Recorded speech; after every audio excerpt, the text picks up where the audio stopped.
جو تقریباً کامن ہو گیا ہے اور اس کے پھیلنے کی اسپیڈ بہت زیادہ ہے، وہ ہے بے حیائی. سمجھتے ہو؟ اس کو لوگوں نے جرم کی فہرست سے نکالا. میں عمرے پہ گیا تو مجھے جو روم ملا ہوا تھا اس کے ساتھ ایک روم تھا، اس میں ایک فیملی آئی ہوئی تھی. پوری رات ان کے مجھے نیند نہیں آتی تھی، اس سے اتنی زور سے آواز. میں نکل گیا، میں نے ان سے پوچھا یار یہ تھوڑا رات کو تو آرام کر لو، کون ہو؟ تو پتا چلا جی کزنوں کے ساتھ لڑکوں کا گروپ آیا ہوا ہے عمرہ کرنے کے لیے. میں نے ان سے کہا دیکھو عمرہ کرنا فرض نہیں ہے، لیکن آپ کی جو فیمیل کزن ہے اس کا آپ سے پردہ کرنا، بولو بالفرض پردہ نہیں کرتی تو کم از کم فری تو نہ ہونا. ایک جوان کزن بیٹھے ہوئے ہیں، یہ لڑکیاں بیٹھی ہوئی ہیں اور ایک ہی کمرے میں، سو بھی ادھر ہی رہے ہیں، گپے بھی ادھر ہی مار رہے ہیں. یہ کتنی بڑی خدا کے غضب کو دعوت دینے والی بات. ہم ہندو تھوڑی ہیں، ہم کوئی کافر تھوڑی ہیں، انگریز تھوڑی ہیں. محرم نا محرم کا کی اصطلاح انگریزوں میں ہے، بولو نا. وہ مذہب کو نہیں مانتا، جیسے چائنا والے مذہب کو نہیں مانتے. وہ کھانا کھانے سے پہلے یہ نہیں دیکھتے کہ حلال ہے حرام ہے پاک ہے ناپاک ہے، وہ کہتے ہیں پروٹین فل آف پروٹین ہے یا نہیں. تو کتا بھی کھا جاتے ہیں، کتے میں گائے سے زیادہ پروٹین ہے ان کی رائے کے مطابق. تو ان کے حلال حرام محرم نا محرم نہیں ہے. تو آپ ادھر چلے جاؤ بھائی، پھر چھوڑ دو کزن کیا ہوتی ہے اور خالہ وہ محرم کیا ہوتی ہے، چھوڑ دو.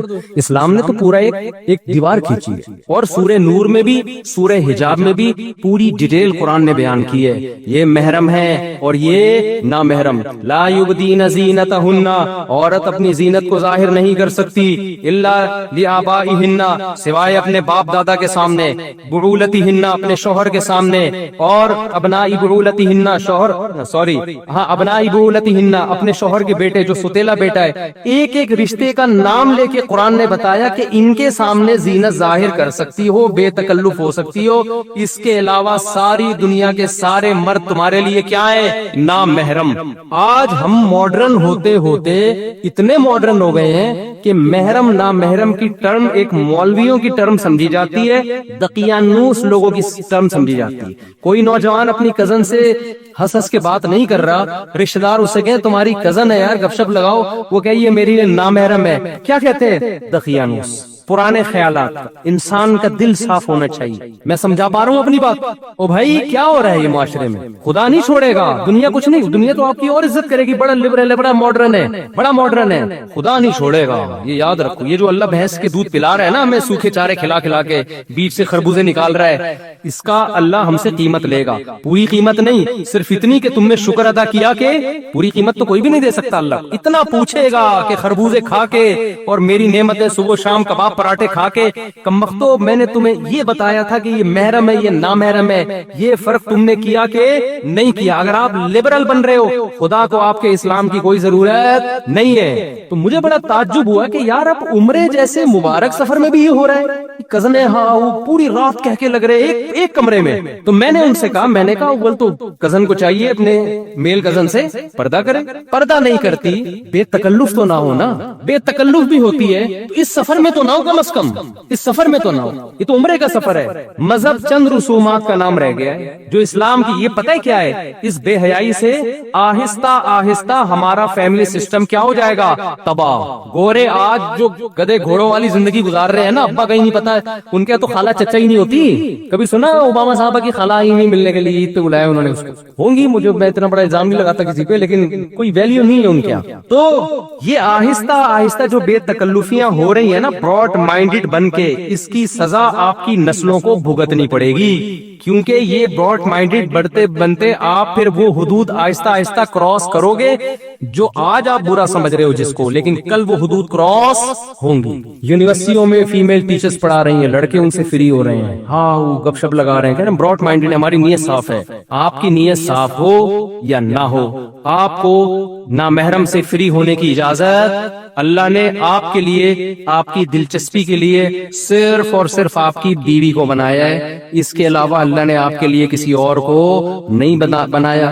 جتنا فری ہونا ہے ہی کرنا ہے، بیوی کے ساتھ بیٹھ کے کرنا. اس کو لفٹ کرانے کے لیے تیار نہیں. کتنی عورتیں کہتی ہیں کہ ہمارا میاں گٹر کے ڈھکن پہ بیٹھا رہتا ہے سارا دن باہر اور گپ شپ ہو رہی ہے، لڑکوں وہ دیکھ رہی ہوتی ہے کھڑکی سے جھانک کے اور بڑی گپیں چل رہی ہیں، اور اندر آتا ہی ایسے جیسے ناک پہ مکھی بٹھا کے آئے. یہ ہو رہا ہے؟ یہ خدا کا خوف نہیں ہے نا.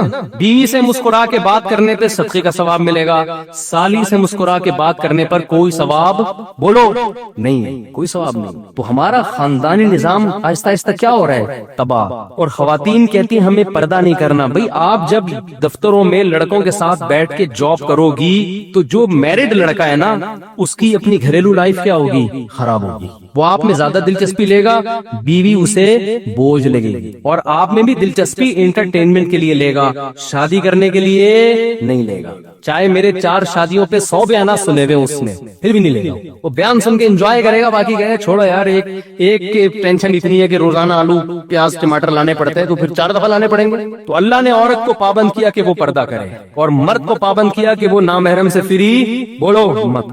تو یونیورسٹیوں میں جو طلبہ ہیں, اسٹوڈنٹس پڑھتے ہیں, کو ایجوکیشن سسٹم ہے, اس کو ختم کرنا ہمارے کنٹرول میں نہیں ہے. میں تو کے پی کے جب بھی جاتا ہوں نا, پشاور اور کاغان, ناران, ان علاقوں میں کہتا ہوں خدا کا واسطہ اپنی نسلوں کی حفاظت کرو, کو ایجوکیشن سسٹم اپنے کلچر میں نہ آنے دو. اتنے کیسز ہیں کو ایجوکیشن سسٹم کی تباہی بربادی.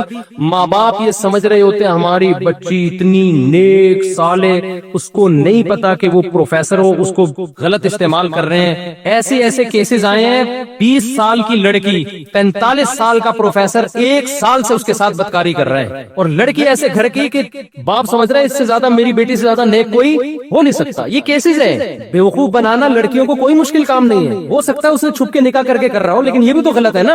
چھپ کے نکاح کر کے بھی اگر بالفرض وہ کر رہا ہے, ہم اچھی تعویل کر لیتے زنا نہیں کر رہا ہوگا, تو جب وہ ساری زندگی کے لیے تو نہیں کوئی کر سکتا نا ایسے, تھوڑے دنوں بعد چھوڑنا پڑے گا اس کو. کیا باپ کو پتا چل جائے کہ میری بچی کے یہ گل کھلا رہی ہے, وہاں جا کے اس کے دل پہ تو آرے چلیں گے. کچھ پتہ ہی نہیں ماں باپ کو کیا ہو رہا ہے. بچیاں موبائل سب کے ہاتھ میں, وہاں جا کے فری ہو رہی ہیں. تو کو ایجوکیشن سسٹم تو زہر ہے معاشرے کے لیے, تباہی ہے. لیکن جب تک ہے ہم نہیں تبدیل کر سکتے, تو میں ان نوجوانوں سے کہتا ہوں آپ جائیں, پڑھیں اور پتلی گلی سے واپس. ٹیچر سے کچھ پوچھنا ہو پوچھیں آپ, ہی ہا ہو کی آپ کو اجازت بولو نا نہیں ہے. ریزرو ہو جاؤ آپ, نظر کی حفاظت کرو آپ. اللہ نے ہمارے لیے حلال راستے کھول دی ہیں. نکاح کرنا پیغمبروں کی سنت ہے, بیوی سے محبت کرنا پیغمبروں کی سنت.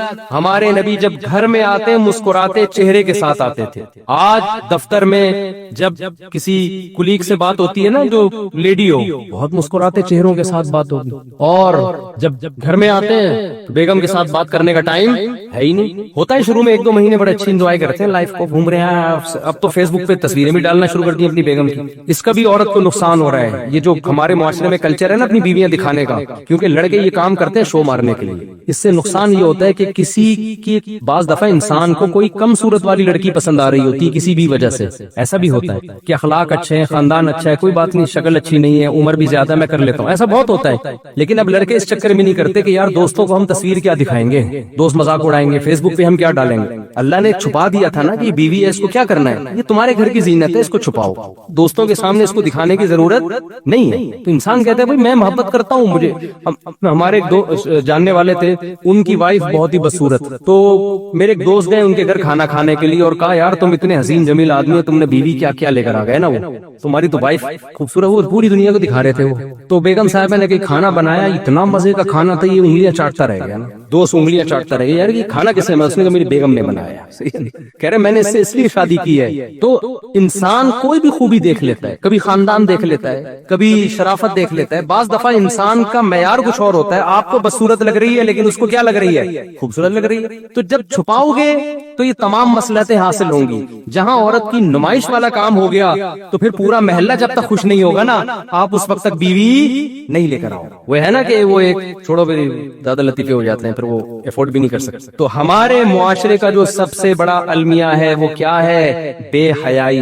انٹرنیٹ پر فحش فلمیں, لڑکیوں سے چیٹنگ, لڑکیوں سے باتیں, یونیورسٹیوں میں گرل فرینڈ, یہ کلچر اتنا عام ہو گیا ہے. میں ایک پچھلے سال اپنے گھر والوں کے ساتھ کہیں تفریح پہ نکلا ہوا, تو کہیں ہم کالام ناران کا خان ہے, بڑے خوبصورت علاقے, یہاں میں ہوٹل میں بیٹھا ہوا, کچھ چائے وائے پی رہا ہوں, تو یونیورسٹی کے لڑکوں کا اور لڑکیوں کا پورا ایک گروپ آیا, پنجاب سے کوئی یونیورسٹی سے نا, لڑکے لڑکیاں وہ کہیں گھومنے پھرنے نکلے ہوں گے. پہلے ہمیں یہ لگتا تھا جتنے بھی لڑکے آ رہے ہیں اپنی بیویوں کے ساتھ, پہلے ہی ہوتا تھا, نئی شادی دلہن کو لے کے نکلے ہوئے. تو میں نے کہا کہ یار اتنے لوگوں کی اتفاق سے نئی شادی ہو گئی, سب اپنی دلہنوں کو لے کے نکلے نکلے ہوئے. مثال کے طور پر 30 لڑکے 30 لڑکیاں ہوں گی, پتہ چلا کم بختوں میں ایک بھی میرڈ نہیں ہے, اور بڑے بے تکلف. اتنے میں اب بے تکلفی کی انتہا کہاں تک ہو گئی. میرے پاس ایک نوجوان آیا کہ میری گرل فرینڈ نے کہا ہے کہ مفتی صاحب کے ساتھ اپنی ایک سیلفی لے کر آؤ.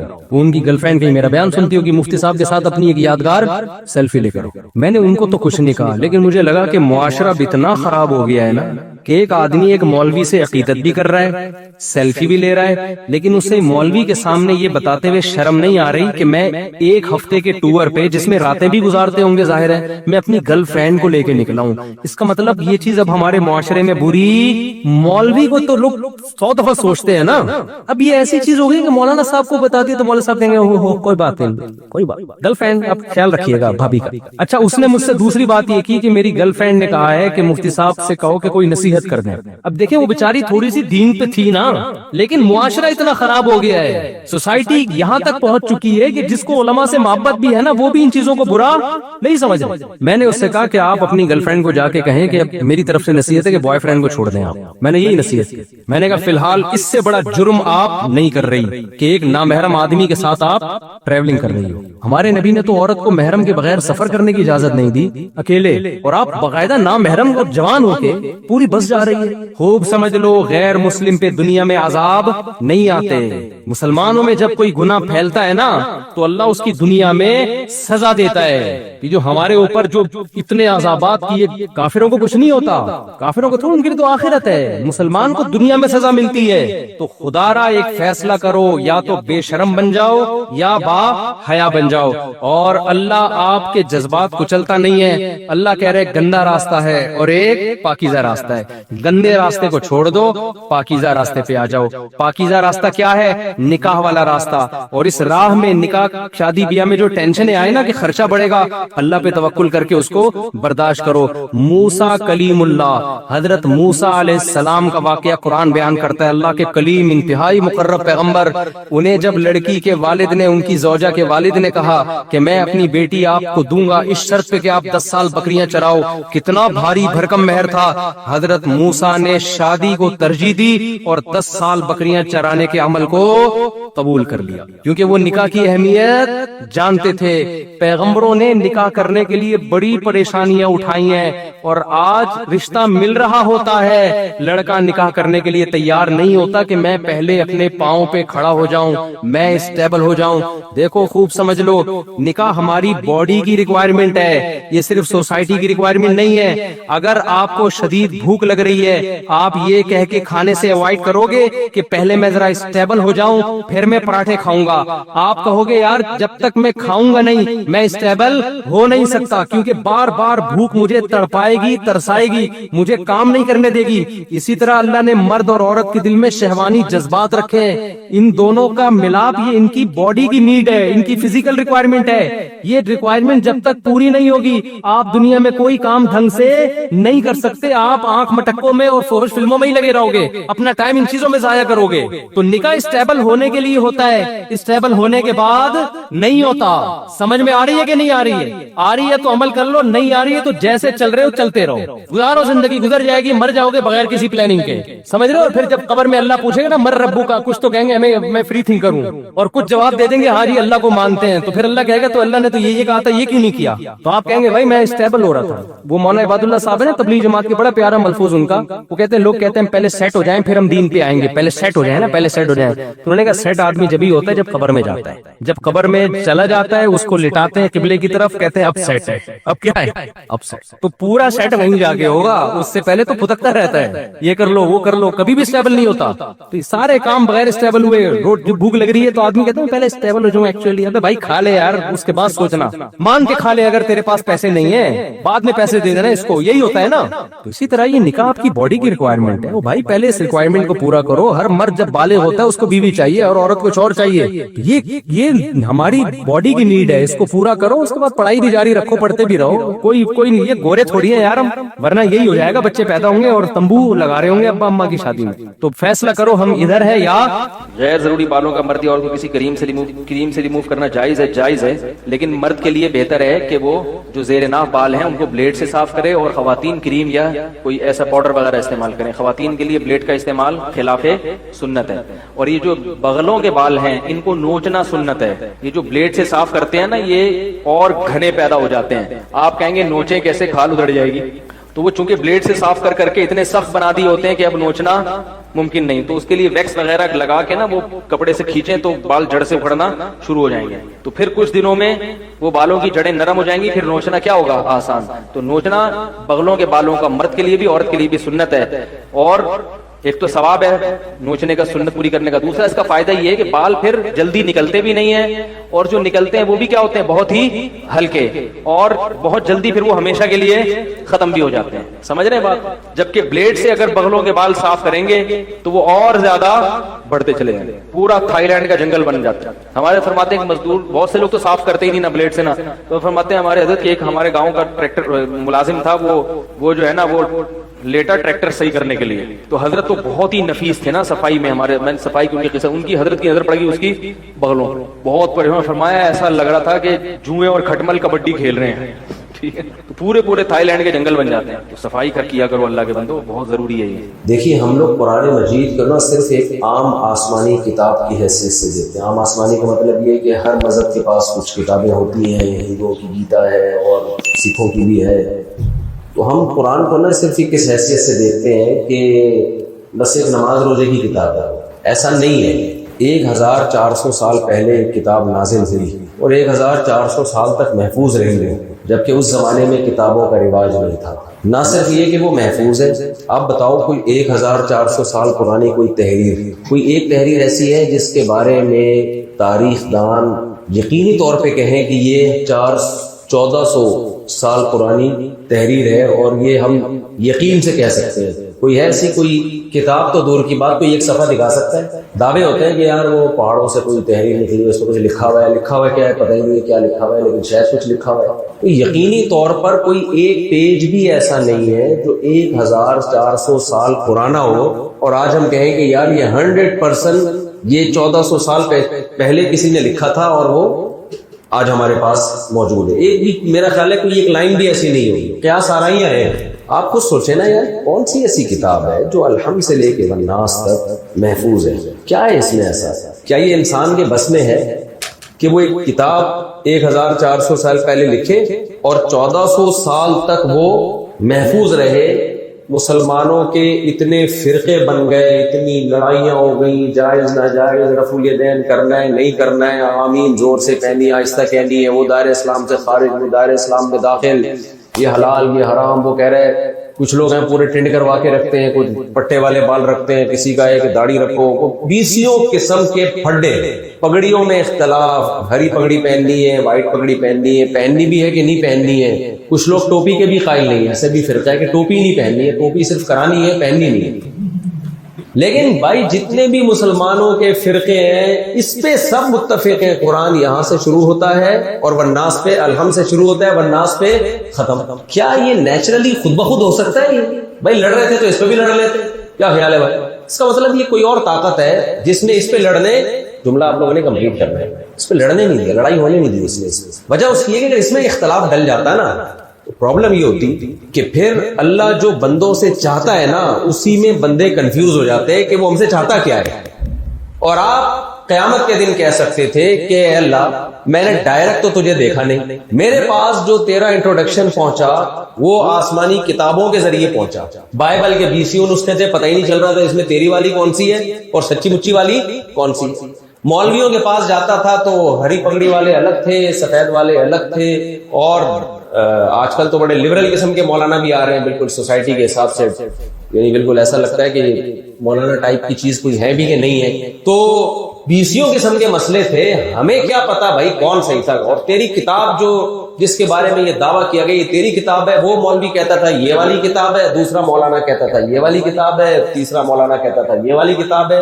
تو یہ پھر الزام اللہ پہ ہوگا کہ اس نے آسمان سے ایک قانون نازل کیا مگر بندوں کو کنفیوژن میں اس نے ڈال دیا. اس لیے اللہ نے کہا کہ جو بیس ہے نا, بیس جو میرا کلام ہے جس میں محمد صلی اللہ علیہ وسلم کے الفاظ بھی شامل نہیں ہیں, یعنی قرآن کی آپ حیثیت دیکھیں کہ نبی صلی اللہ علیہ وسلم نے شروع میں لوگوں کو قرآن لکھنے سے منع کیا, حدیث لکھنے سے منع کیا. ایسی صحیح حدیثیں ہمارے پاس موجود ہیں.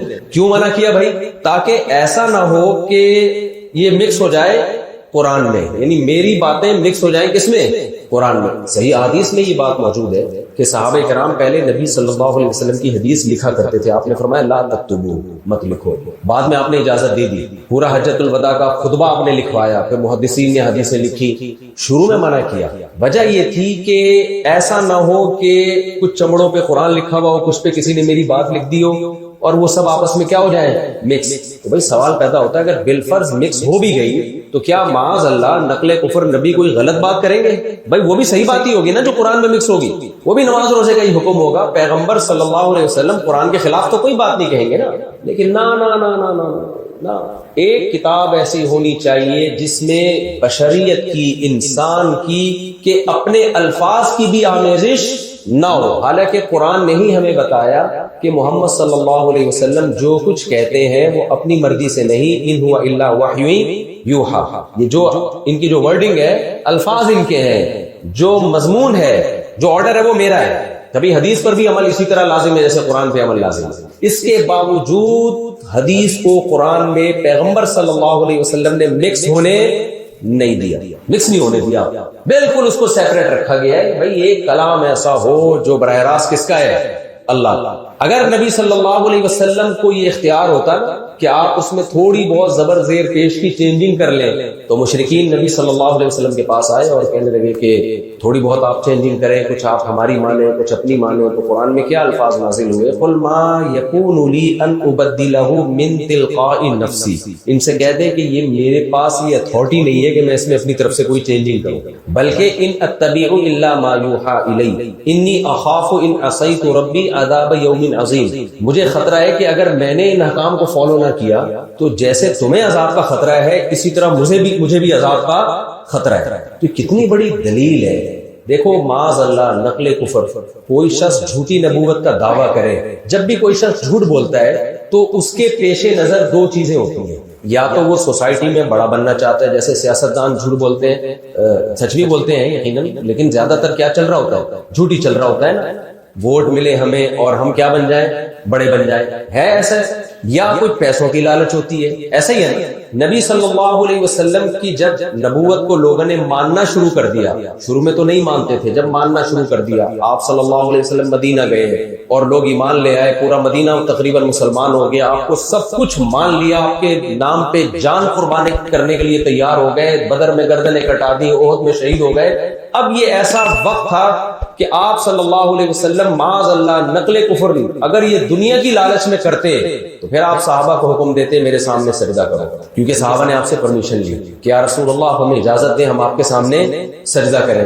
آپ نے سجدہ کرنے سے بولو منع کر دیا. سورج گرہن ہوا. یہ جاہل پیروں کو دیکھ لیں آپ، جعلی عاملوں کو کیا کر رہے ہوتے ہیں، کوئی بھی واقعہ ہوتا ہے کوئی نہ کہیں سے ملا رہے ہوتے ہیں. سورج گرہن ہوا. کوئی سائنس نے ترقی نہیں کی تھی اس وقت، لوگوں کو نہیں پتا تھا سورج گرہن کیوں ہوتا ہے. ہوا اسی دن جس دن آپ کے بیٹے ابراہیم کا انتقال ہوا ہے. بخاری کی حدیث ہے، عرب نے کہا کہ نبی کے بیٹے کا انتقال ہوا ہے تو کوئی بڑا واقعہ جس دن ہوتا ہے اس دن سورج گرہن ہوتا ہے. اس کا مطلب یہ اس لیے گرہن ہوا ہے کہ یہ کسی بڑی شخصیت کا انتقال ہوا ہے، کوئی بڑا واقعہ ہوا ہے. یہ موقع تھا نا نبی صلی اللہ علیہ وسلم کے پاس، کیا آپ کہہ دیتے ہاں دیکھا میں نہیں کہتا تھا کہ میں پیغمبر ہوں اور میرا بیٹے کا انتقال ہوا ہے، اٹ مینس کہ یقیناً میں پیغمبر ہوں اور میں بڑا آدمی. بڑے تو تھے آپ، تو یہ سورج گرہن اسی چکر میں ہوا ہے. نہ آپ نے فرمایا سورج کسی کی موت یا زندگی کی وجہ سے گرہن نہیں ہوتا. کتنی صاف ستھری تعلیمات ہیں. 20 جگہ آپ کو موقع مل رہا ہے کہ سجدہ بھی کروائیں اپنے آپ کو. آپ اگر اس وقت یہ دعویٰ کرتے نا جب مدینہ میں آپ کی اسٹیٹ اور ریاست قائم ہوئی ہے کہ میں عالم الغیب ہوں، میں یہ کرتا ہوں، میں یوں کرتا ہوں، سب مان لیتے. اپنی پوزیشن جو پہلے دن نبی نے بیان کی، انما انا بشر مثلکم، میں تمہاری طرح کا ایک انسان ہوں. یوحا الیہ، فرق یہ ہے کہ اللہ نے اپنا پیغام انسانوں تک پہنچانے کے لیے مجھے سلیکٹ کیا ہے، جس کی وجہ وہی ہر ایک پہ نازل نہیں ہوتی. وہی کس پہ نازل ہوگی؟ مجھ پہ نازل ہوگی. پھر جن لوگوں نے آپ پہ وہی نازل ہوتے ہوئے دیکھی ان کے بیانات بھی پوری سندوں کے ساتھ آج ہمارے پاس محفوظ ہیں. آپ کسی حدیث کو اٹھا کے دیکھیں، دنیا میں کسی شخص کی زبان سے نکلے ہوئے الفاظ کی ایسے حفاظت نہیں ہوئی ہے. ہم جب کوئی حدیث بیان کرتے ہیں، دیکھو میں کہتا ہوں قائد اعظم نے فرمایا، بہت دفعہ ہوتا ہے نا قائد اعظم تو کیا کیا فرما کے گئے لیکن ہو کیا رہا ہے مارکیٹ میں وہ ہم سب کو معلوم ہے. تو آپ اس سے سند پوچھتے ہو, کوئی سند نہیں. اور پہلے زمانے میں تو تھا ہی نہیں اس کا روایت. ایسا نہیں ہے پیغمبر صلی اللہ علیہ وسلم کی طرف ہم کسی بات کی نسبت کر دیں اور بغیر سند کے اس کو کوئی تسلیم کر دیں. میں نے ایک دفعہ ایک حدیث سنائی تھی, اس کی سند کہ ابھی مجھے فی الحال اس کی سند یاد نہیں ہے. امام ترمذی کہتے ہیں مجھ سے فلاں نے بیان کیا, وہ کہتے ہیں مجھ سے فلاں نے بیان کیا, وہ کہتے ہیں مجھ سے فلاں نے بیان کیا, وہ کہتے ہیں مجھ سے فلاں نے بیان کیا, وہ کہتے ہیں مجھ سے عبداللہ بن عباس نے بیان کیا. اور عبداللہ بن عباس کہتے ہیں کان النبی صلی اللہ علیہ وسلم افلج ثنیتین, نبی کے دو دانتوں کے درمیان گیپ تھا. بس پوری حدیث مکمل. حدیث کے الفاظ اتنے سے ہیں, اس کو بیان کرنے کے لیے بیچ میں بندے کتنے آ رہے ہیں بھائی, کتنے سارے بندے آ رہے ہیں. اس کے بعد امام ترمذی نے اس حدیث کو اپنی کتاب کا حصہ بنایا. صرف اتنا نہیں ہے, یعنی قرآن کی کیسے حفاظت ہو رہی ہے. اور ایک پیغمبر جو یتیم تھے, عرب میں تو رواج ہی نہیں تھا ایجوکیشن کا, عرب تو مشہور تھے قوم امی, تو ان میں ایک پیغمبر صلی اللہ علیہ وسلم کے زبان کے نکلے ہوئے الفاظ کو اتنی ویلیو انسانیت دے رہی ہے, اتنی ویلیو دے رہی ہے کہ وہ باتیں جن کا شریعت سے تعلق نہیں ہے. بھائی آپ کے دانتوں میں گیپ ہو یا نہ ہو, اس کا اسلام سے کوئی براہ راست تعلق ہے, لیکن چونکہ اس کی نسبت پیغمبر کی طرف ہو گئی, اس کو پوری سند کے ساتھ بیان کیا جائے کہ مجھ سے فلاں نے بیان کیا, مجھ سے فلاں نے بیان کیا, مجھ سے فلاں نے بیان کیا. اور امام ترمذی کون ہے جو بیان کرنے والے, آج ان کی خبر موجود ہے ترمذی میں, میں خود گیا ہوں اس خبر پر, ان کی تاریخ پر, ان کی سوانے پر. یعنی ہم یہ بھی نہیں کہہ سکتے کوئی امام ترمذی کوئی فرضی شخص تھا جس نے کتاب لکھی اور دنیا سے بس ایسے ہی کو لوگوں نے فرض کر لیا. نہ گورا مانے گا بھائی تھے, گورا کہتا ہے امام بخاری تھے. کتنا اسلام کے خلاف انہوں نے لکھا, مگر وہ یہ نہیں کہہ سکتے کہ امام بخاری نام کا کوئی شخص ہی نہیں آیا, امام ترمذی نام کا کوئی شخص آیا ہی نہیں ہے, امام ابو داؤد نام کا کوئی شخص آیا ہی نہیں ہے. یہ دعویٰ نہیں کر سکتے وہ. یہاں تک بھی کہا گیا ہے کہ عیسیٰ ابن مریم نام کا کوئی شخص آیا ہی نہیں ہے, معاذ اللہ. جو ایتھیسٹ ملحد لوگ ہیں نا, وہ پھینکو ہوتے ہیں ایک نمبر کے. ایک ملحد نے کہا کہ یہ عیسیٰ ابن مریم نام کا کوئی بندہ ہی نہیں ہے, یہ عیسائیت ساری ایک فرضی شخصیت پہ قائم ہے. تو میرے سامنے کسی نے وہ اشکال دیا, میں نے کہا یار یہ اتنی بڑی پھینکی ہے اس نے. جب ہم کہتے ہیں سن 2024, اس کا مطلب کیا ہے؟ عیسیٰ ابن مریم کی عیسائیوں کے مطابق موت کے بعد, اور ہمارے مطابق آسمانوں پہ جانے کے بعد. تو جس شخصیت پر پوری دنیا کے سال کاؤنٹ کیے جا رہے ہیں, آپ اس کے وجود ہی کے منکر ہو, اس سے بڑی کوئی حماقت ہو سکتی ہے؟ نہیں, اے ڈی لگایا جاتا ہے تو اے ڈی کا مطلب ہوتا ہے عیسیٰ ابن مریم کے بعد. تو اللہ نے ان پیغمبروں کی ایسے حفاظت کی ہے نا کہ ان کے وجود اتنا یقینی بنا دیا ہے. تاریخیں اس پہ لوگوں کی نہیں, ایک قوم کی ہسٹری ان شخصیات سے وابستہ ہے نا, تبھی تو اس پہ سال چلے ہیں. ہم ہجری پہ چلا رہے ہیں کہ نبی نے جب ہجرت کی تھی, تو جب ہم کہتے ہیں کہ 1444 ہجری ہے, 45 ہجری ہے, تو اس کا سیدھا سیدھا مطلب ہوتا ہے کہ نبی کو مکہ سے مدینہ گئے ہوئے 1444 سال ہو چکے ہیں, دن مہینے سال ناپے ہوئے ہیں. تو ایسی اللہ نے ان شخصیات کی حفاظت کی ہے. تو میں اس کر رہا تھا کہ صرف اتنی سی بات کو محدثین نے بیان کیا کہ نبی کے دونوں دانتوں کے درمیان کیا تھا, خلا, گیپ تھا. تو اس کو کیسے امام ترمذی نے بیان کیا؟ آپ امام ترمذی کی قبر بھی جا کے دیکھ سکتے ہو, آپ امام ترمذی کی سیرت اٹھا کے دیکھو, اس دور میں ان لوگوں کا, ان کے دور کے لوگوں کا امام ترمذی کے بارے میں کیا تبصرہ تھا, کتابیں مل جائیں گی آپ کو. کوئی ایسی مبہم شخصیت نہیں ہے جن کے بارے میں کہا جائے یار مسلمانوں نے بیٹھ کے خود ہی فرض کر لیا. پھر امام ترمذی نے جس راوی سے بیان کیا, اس راوی کا نام کیا تھا, اس کی کنیت کیا تھی, آپ کو کتابوں میں تذکرہ ملے گا. ان کے بارے میں کیا کیا لوگوں نے, کس نے کیا کہا, ثقہ کہا, جھوٹا کہا, سچا کہا.